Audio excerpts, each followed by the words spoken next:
Looks like South by Southwest is not doing their South by Southbest. Is that a good way to open this video? Do you guys like music? Do you guys like live music? Big live music festivals with loads of different artists playing all at once? Then you've most likely heard of the legendary Austin, Texas music festival, South by Southwest. It's a very unique festival. It's been going on since the 80s. For weeks, it takes over the entirety of the downtown Austin area, and it's long been a cultural mainstay as well as a launching pad for the careers of many independent artists. I've had the pleasure of going myself several times, but have foregone a lot of opportunities to hit the festival up in recent years because honestly, I think it's getting worse. Worse as an experience, worse as an entity, and worse as the thing it's supposed to frickin' be, a music festival. Because while South by is typically categorized as a music festival, it's grown into so much more than that over the years. It's comedy, it's film, it's tech. And as the years have drawn on, it seems like more focus and resources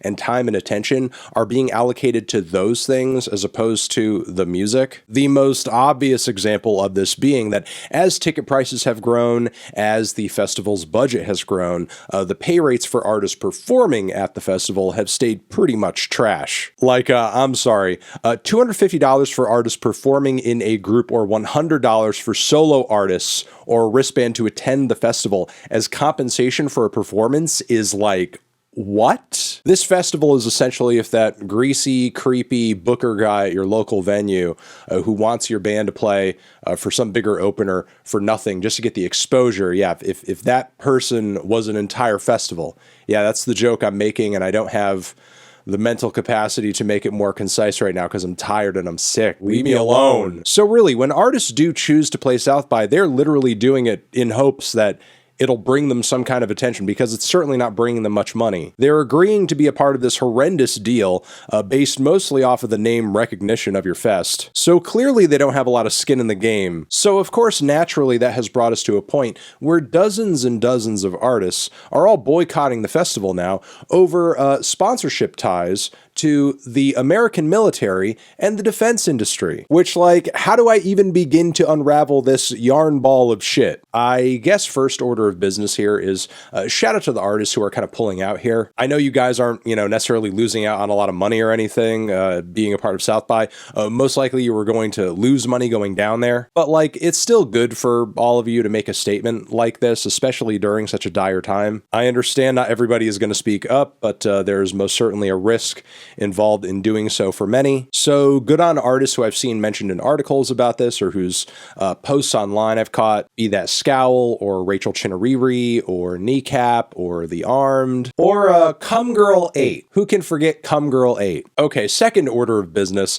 You're a goddamn music festival. Why are you taking on the military as a sponsorship anyway? This is so unbelievably stupid from an optics standpoint, from a marketing standpoint. Are you guys so greedy and money hungry and disgusting that, like, you'll basically take on anybody as a sponsor? The left-wing underground indie music left field type audience that makes up the demographic of South by Southwest concert goers don't vibe with the military industrial complex. It's simply a matter of knowing your fucking audience. So you have all of these bands and artists pulling out, making announcements, but because South by Southwest pays artists basically nothing, many of those who are pulling out are kind of, again, on the smaller side, the more underground side. They don't have the biggest followings on the planet. We're not talking anybody Lady Gaga level here, making a big grand statement about it. So even if none of these artists on their own are big enough to create those kinds of waves,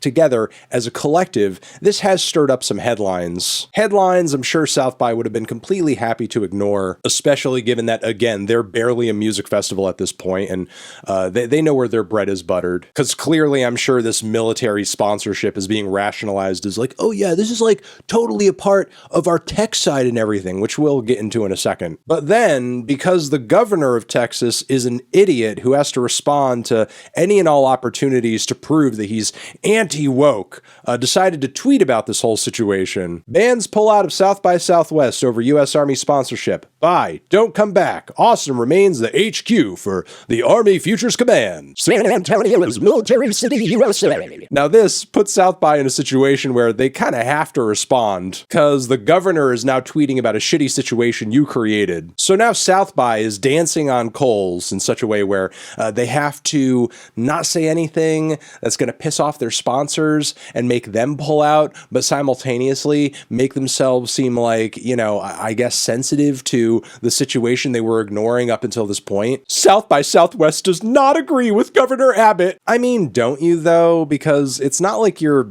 exactly doing anything to bring those artists back to the table or, you know, changing anything about, you know, the overall sponsorships and companies involved in the festival that would make them change their minds. I mean, you're essentially saying bye, don't come back as well by virtue of ignoring the whole situation, but whatever. We are an organization that welcomes diverse viewpoints. Music is the soul of South by Southwest, and it's long been our legacy. Music is the soul, and you're paying $250 for a band to play? That's a cheap price for a soul. The devil himself would pay you more than that. We fully respect the decision these artists have made to exercise their right to free speech. Okay, what if you didn't? What say do you have on that matter to begin with? We respect your decision to get the hell out of here. We're not going to do anything about it or change course, but hey, we respect it. Across the globe, we are witnessing unspeakable tragedies, the rise of repressive regimes,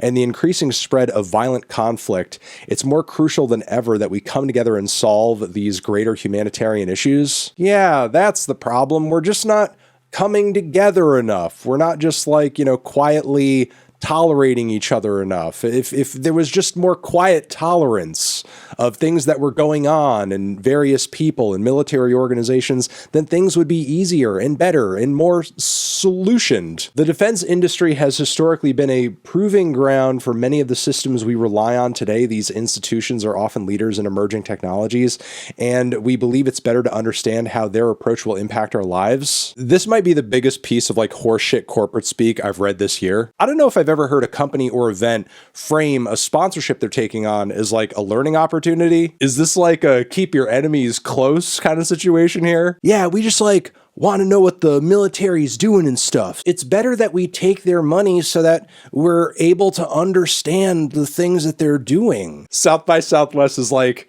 covertly.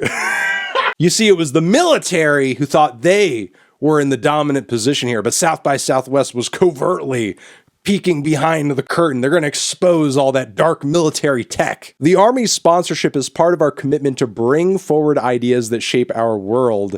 In regard to Collins Aerospace, they participated this year as a sponsor of 2 South by Southwest pitch categories, giving entrepreneurs visibility and funding for potentially game-changing work. We have and will continue to support human rights for all, but you're not. The situation in the Middle East is tragic. Just the Middle East broadly. We're not going to mention specifically what's going on there, who's involved, how it's happening. It's just the situation in the Middle East. And it illuminates the heightened importance of standing together against injustice. Injustice against what? Where is the injustice coming from? Who is it being enacted upon? Guys, it's just really important that we stand together right now, okay? Just stand! I'm gonna leave it here. South by Southwest is a sham of a festival. Stop going there, stop supporting it, stop being interested in it, stop everything. It's barely a music festival. It's more a bullshit media festival at this point. They pay the bands and artists who do actually play there crap. The increased attention the festival brings to the Austen area has made rents and venue culture down there a living hell. And now with the festival at a point where it's lost all its integrity and its original vision, all it is today is just a giant billboard for which now defense companies can come in and paste themselves on top of in order to look cool or relevant or normalized culturally, socially in some kind of way, which we shouldn't accept or allow because these companies profit off of murder and genocide. It's that simple. It's really that simple. So again, screw South by Southwest.